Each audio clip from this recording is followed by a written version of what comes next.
नमस्कार, टीवी 45 का digital platform देख रहे हैं आप। मैं हूं आपके साथ सृष्टि। आज पश्चिम बंगाल के मुख्यमंत्री के तौर पर शुभेंदु अधिकारी ने शपथ ग्रहण कर लिया है। कल जब विधायक दल की बैठक हुई थी भाजपा की तरफ से, तब ये निर्णय लिया गया था। अमित शाह ने उनका नाम रखा था और जैसे उनके नाम की घोषणा हुई कि पश्चिम बंगाल के जो मुख्यमंत्री है वो शुभेंदु अधिकारी होने वाले हैं, वैसे ही भाजपा में और वेस्ट बंगाल के जो लोग हैं उनके बीच में खुशी की लहर दौड़ गई। कहा जा सकता है कि पश्चिम बंगाल में आज का दिन यानी कि 9 मई 2026 इतिहास के स्वर्णिम अक्षरों में लिखा गया है। आज कोलकाता के राजभवन में उस समय इतिहास रचा गया जब शुभेंदु अधिकारी ने बतौर मुख्यमंत्री के तौर पर शपथ ग्रहण किया। আমি শুভেন্দু অধিকারী ঈশ্বরের নামে শপথ করিতেছি যে পশ্চিমবঙ্গ রাজ্যের মুখ্যমন্ত্রী রূপে যে কোনো বিষয় যাহা আমার বিবেচনার জন্য আনিত হইবে বা আমি জ্ঞাত হইব তাহা মুখ্যমন্ত্রী রূপে আমার কর্তব্যসমূহের যথাযথ নির্বাহের জন্য যে রূপ আবশ্যক হইতে পারে তদ্গতিকে আমি প্রত্যক্ষ বা পরোক্ষভাবে কোনো ব্যক্তি বা ব্যক্তিগণের নিকট জ্ঞাপন করিব না বা প্রকাশ করিব না।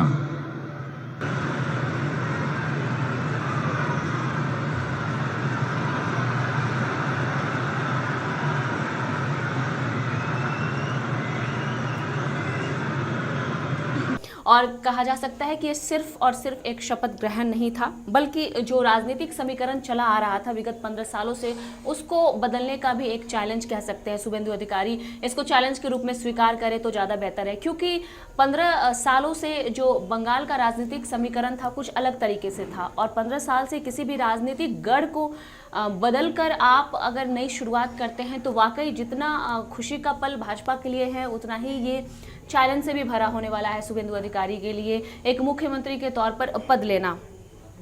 कल 8 मई को कोलकाता में विधायक दल की बैठक हुई थी जिसमें केंद्रीय गृह मंत्री अमित शाह की मौजूदगी थी और वहां ये फैसला लिया गया कि जो पश्चिम बंगाल के मुख्यमंत्री होंगे वो शुभेंदु अधिकारी होंगे और इसकी आधिकारिक घोषणा भी शाम को हो गई थी। आज 11 बजे उन्होंने राजभवन में जाके बतौर मुख्यमंत्री के तौर पर शपथ लिया था।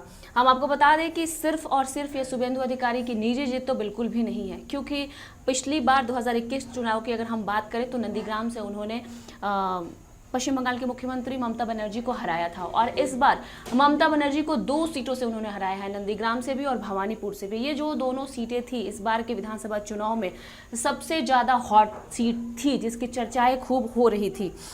कहा जाता है कि एक सबसे ताकतवर नेता के रूप में इस बार के विधानसभा चुनाव में शुभेंदु अधिकारी ने खुद को प्रूव करके दिखाया है, जनता के भरोसा को जीता है, क्योंकि जनता जो थी पूरी तरीके से चेंज चाहती थी पश्चिम बंगाल में और उस तरह की उम्मीदें लगा रही थी जिस पे शुभेंदु अधिकारी ने खड़ा होकर जनता को दिखाया है और आगे उनकी जो ये कारवा है वो बढ़ती जाएगी। ऐसी उम्मीद जताई जा रही है कि शुभेंदु अधिकारी और भी जो जनता की इच्छाएँ हैं या फिर अपेक्षाएँ हैं उस पर खड़ा उतर कर दिखाएंगे।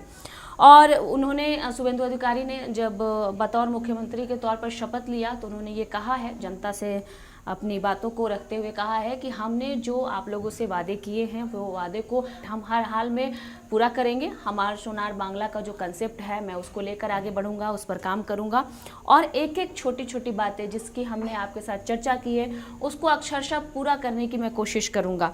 और इसमें कोई दो राय नहीं है कि बंगाल में आज से एक नए अध्याय की शुरुआत हो गई है, एक नए चैप्टर की शुरुआत हो गई है, एक नई राजनीति की शुरुआत हो गई है।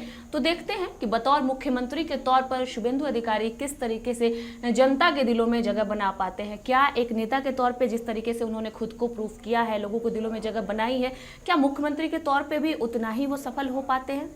आप देखते रहिए टीवी 45। मैं थी सृष्टि।